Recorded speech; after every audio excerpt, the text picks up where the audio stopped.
mengikuti progres persiapan hingga saat ini, di mana paling-paling ditetapkan sebagai program PSM.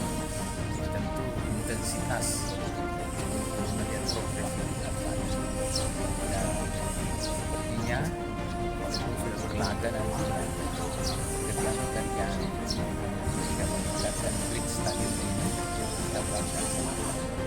Apa yang menjadi catatan dibenahi Pak? Secara umum semua sudah selesai, tinggal mengoptimalisasikan. Namun dia sendiri ya yang dikerja-kerjanya bukan termasuk komponen persyaratan, cuma kami benahi balkon apa semacam peralatan, ruang pengganti pemain, tingkatkan AC-nya dan lain sebagainya. Yang jelas intinya itu judulnya adalah saya berkali-kali dalam sehari melihat progres kemajuan ini.